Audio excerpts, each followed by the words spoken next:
थोड़ी सी शुक्रिया सर। कमी क्या है कि गुलाम हैदर की साइड से रही, क्योंकि देखो गुलाम हैदर ने जो भारत में जो कार्रवाई शुरू की वो गालिबन 1 सवा साल गुजरने के बाद की। यही पर्चा दर्ज होना चाहिए था, यही एफआईआर कटनी चाहिए थी, केस यही चलना चाहिए था, इन्वेस्टिगेशन यही होनी चाहिए थी। तो जितने भी केसेस डले हुए सभी केसेस के अंदर मैं गुलाम हैदर की गवाही करा सकूं। जो मेन चीज है ना बच्चों वाली, वो जी जी चीज जी। तो दुनिया ने कोशिश कर ली उस्काने की, प्रवोक करने की कि कोई एनसीपीसीआर जा रहा है, कोई क्या खबर चला। मैं तो उसकी हिम्मत मानता हूँ, वो जिंदा कैसे है। अगर कोई कमजोर आदमी होता तो अब तक तो आत्महत्या कर लेता। पूरी दुनिया बिल्कुल में उस बंदे को जलील होना पड़ रहा है। हैदर का जो ये केस बच्चों का हम कर रहे हैं, जो हमारे भारतीय लोग, जो हमारी भारत की बहनें, भारत की बेटियां, भारत की माएं, भारत के नौजवान, भारत के बुजुर्ग, भारत के यूट्यूबर्स और जो इंसानियत को मानने वाले हैं, सिर्फ और सिर्फ ये समझ कर के ये इंसानियत का केस है। एक बाप के साथ जुल्म हुआ है, उसके 4 बच्चे जो है वो भारत में गलत तरीके से अवैध संबंध को पूरा करने के लिए उन बच्चों को लाया गया है। वो बच्चे फंसे हुए, ना उनका एजुकेशन का इंतजाम हुआ है, ना उनके लिए अच्छा कोई इंतजाम है। तो उन बच्चों का भविष्य जो है वो सीमा हैदर के साथ अंधकार में है। सचिन के साथ बच्चों का जीवन जो है वो अंधकार में है। अगर वो बच्चे आगे बढ़ सकते हैं, आगे पढ़ सकते हैं, तो वो अपने बाप के साथ ही आगे बढ़ सकते हैं। अपने सर। बाप के साथ ही आगे उनका जीवन सुरक्षित है। देखिए, भारत की जो न्याय व्यवस्था है बहुत अच्छी न्याय व्यवस्था है। न्याय प्रणाली बहुत अच्छी न्याय प्रणाली है। यहां पर समय लगता है क्योंकि हर दूसरा आदमी कोर्ट में केस फाइल कर रहा है आज के टाइम में।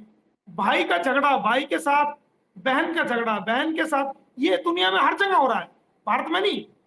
कहीं प्रॉपर्टी का विवाद, कहीं पैसों का विवाद, कहीं जो है बाप के मरने के बाद जो प्रॉपर्टी बची वो हक नहीं मिला, कहीं उसका विवाद, मियां बीवी में झगड़े। अरे भारत की अदालतों में बहुत सारे केसेस का बर्डन है। ये कोई सीमा हैदर और गुलाम हैदर का केस नहीं है, हमारे भारतीयों का केस है। हमारे भारतीय न्यायालयों की जो लिस्ट है वो भरी पड़ी है। 4-4 6-6 महीने से पहले कोई नंबर आता ही नहीं। इतनी नंबर ऑफ जजेस, जजेस भी क्या करें। जो मैंने किया है, मैंने अपनी सारा लीगल काम जो बनता था वो सारा लीगल काम मैं कर चुका हूं। देखो, थोड़ी सी शुक्रिया सर। कमी क्या है कि गुलाम हैदर की साइड से रही, क्योंकि देखो गुलाम हैदर ने जो भारत में जो कार्रवाई शुरू की वो गालिबन 1 सवा साल गुजरने के बाद की। तो जब तक सीमा ने पैर जमा लिए भारत में और मीडिया का उसको सपोर्ट मिल गया, क्योंकि मीडिया को तो मसाला चाहिए, उसको तो टीआरपी चाहिए। और अगर उसको उसको कोई व्यक्ति पाकिस्तान का आके अपने ही देश को गाली देने लगे तो उससे बढ़िया मसाला क्या चाहिए उसको, और क्या है? चाहिए, बिल्कुल। वो तो सूट तो कर रही है उसकी उनको। तो टीआरपी बड़ी, हाँ और टीआरपी 1 नंबर पे जाएगी। तो बिल्कुल। गुलाम हैदर ने जो क्लेम किया, वो 1 साल के बाद जो क्लेम किया वो सबसे बड़ा कारण है।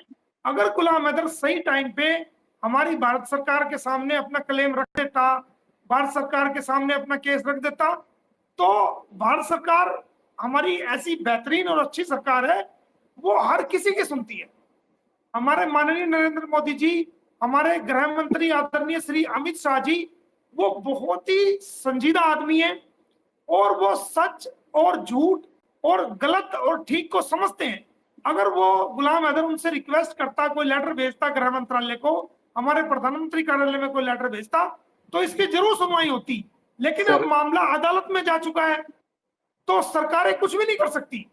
आपकी बात हमारे जायज़ है। देश की सरकार जब तक अदालत का फैसला, क्योंकि हमारे देश के अंदर जो न्यायिक प्रोसीडिंग है, जो न्यायिक तंत्र है, जो लीगल लीगल प्रोसेस है, जो न्यायालय है, जो कोर्ट्स हैं, जो अदालतें हैं, वो अलग हैं और सरकारों के काम जो है वो अलग है। हमारी अदालतें ना तो सरकार के काम में इंटरफेयर करती हैं और ना हमारी सरकार हमारे न्यायालयों में इंटरफेयर करते हैं। अपना अपना काम बटा हुआ है। गुलाम हैदर का जो मामला है वो अब सब जुडिस है।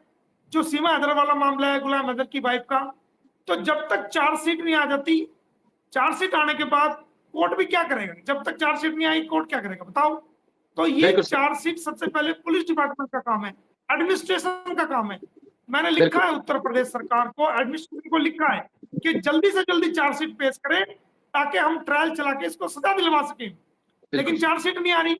उम्मीद है जल्दी, अगर चार्जशीट नहीं आई तो मैं कोशिश कर रहा हूं इस केस को उत्तर प्रदेश से हरियाणा में ट्रांसफर कराऊंगा। और सर यही ग्राउंड है कि ये सबसे पहले हरियाणा में पकड़ी गई, यही पर्चा दर्ज होना चाहिए था, यही एफआईआर कटनी चाहिए थी, केस यही चलना चाहिए था, इन्वेस्टिगेशन यही होनी चाहिए थी, और लेकिन ऐसा नहीं हुआ। और अब जांच में भी काफी डिले हो रहा है, तो अभी चार्जशीट नहीं आई। तो मैं जल्दी हाईकोर्ट का रुख करूंगा अगर इस मामले में चार्जशीट नहीं आती है तो। और जब चार्जशीट आ जाएगी तो ट्रायल शुरू हो जाएगा, तो इसको सजा उतनी जल्दी मिलेगी। तो ये एक न्यायिक सिस्टम है जिसके अकॉर्डिंग हम काम कर रहे हैं, और उम्मीद है परमात्मा से, खुदा से, अल्लाह से कि हमें इंसाफ मिलेगा और इसको हम सजा कराएंगे 100%। उसी दौरान जो इसका वीजा पीरियड होगा वो 30 डेज का होगा, जी जी या 60 डेज का होगा, या 90 डेज का होगा। तो मैं चाहता हूं जब गुलाम हैदर भारत में आए तो जितने भी केसेस डले हुए हैं, सभी केसेस के अंदर मैं गुलाम हैदर की गवाही करा सकूं, क्योंकि वो बायोलॉजिकल फादर है। ये एक मेरी सोच है, ठीक और इसी सोच के तहत मैंने उस पर लीगल कार्रवाई की है। क्योंकि देखिए, जब कोई वकील केस लड़ता है ना, और देखिए हमारे पे पर्सनल अटैक भी हो रहे हैं, हमारे खिलाफ कार्रवाई भी हो रही है, हमारे खिलाफ झूठी शिकायतें भी जा रही हैं, क्या क्या लोग बकवास कर रहे हैं और हमारी इज्जतों को भी उछालने की कोशिश कर रहे हैं। तो हम इतना सब होने के बावजूद भी इंसानियत के केस के लिए खड़े हैं। तो हम क्यों किसी केस में लापरवाही बरतेंगे, या किसी केस में कोई ऐसा काम, कोई कमी छोड़ेंगे जिससे जो हमें भी लगे कि यार इतना इतना सब कुछ हमने सह लिया, और उसके बाद जो ना हम कमी क्यों छोड़ेंगे भाई? हम तो रात दिन एक करके उस काम को पूरा करेंगे। तो जो मेन चीज है ना बच्चे वाली, वो जी जी चीज जी तो दुनिया ने कोशिश कर ली उस्काने की, प्रवोक करने की, कि कोई एनसीपीसीआर जा रहा है, कोई क्या खबर चला, वो आके ये किसी तरह प्रवोक होके वो बात बता दे कि ये देखो मैंने कार्रवाई की हुई है। वो मैंने नहीं बताया, वो मैं नहीं बताऊंगा सर नहीं। मेरा जब बच्चे सरकार के अंडर में आ जाएंगे ना, तो मैं भी नहीं बताऊंगा, भारत के टीवी चैनल अपना बता देंगे। हमने आपको बताया, चींटी के पर के बराबर भी कानूनी कार्रवाई की, हमने लापरवाही नहीं कर रखी। सर पॉइंट पॉइंट पे हमने कार्रवाई की है। जिस वक्त ये कार्रवाई कोर्ट से होनी शुरू होगी, एक एक पॉइंट के ऊपर आप देखना चारों तरफ से जो ना, आज ये हुआ, आज ये हुआ, आज ये हुआ। क्योंकि हर चीज का एक समय है, हर चीज का एक तरीका है, तरीकेकार है, हर चीज का बेस बनाना पड़ता है, हर चीज को प्रूव करना पड़ता है। ये कानूनी लड़ाई है। जी मैंने एक पॉइंट भी नहीं छोड़ रखा, एक पॉइंट भी। जरूरी नहीं कि मैं मीडिया में आके, सोशल मीडिया में आके बताऊं ये कर दिया, ये कर दिया। नो, मैंने सारी कार्रवाई की हुई है भाई। बिल्कुल इंटरनेशनल इश्यूज को कैसे सोल्व करते हैं, मेरे से बेहतर नहीं जानता कोई भी। उत्तर प्रदेश सरकार, जो ऑर्डर हुए थे वो उत्तर प्रदेश गवर्नमेंट को भेज दिए गए हैं, और वो ऑर्डर उत्तर प्रदेश सरकार पे पहुंच चुके हैं। बच्चों वाले जो गवर्नमेंट है वो अधिकारियों पे पहुंच चुके हैं।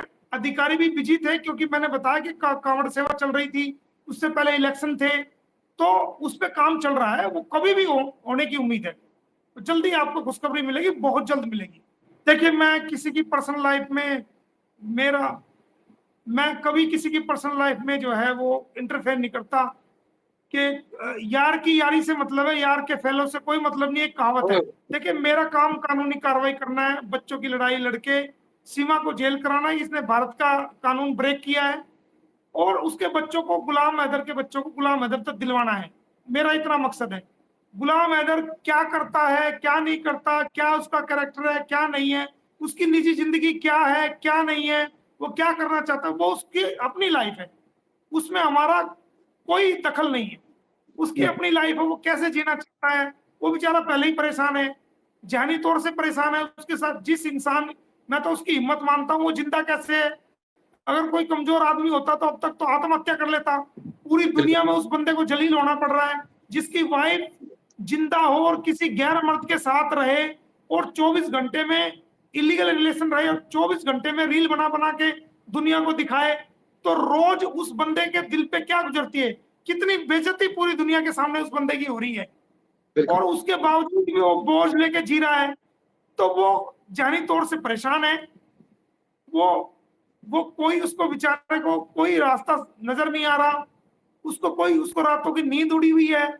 तो वो, उसकी अपनी लाइफ है, वो क्या करता है क्या नहीं करता, उससे हमें कोई लेना देना नहीं है। इसका जो काम है वो कर देंगे, उसका काम हो जाएगा।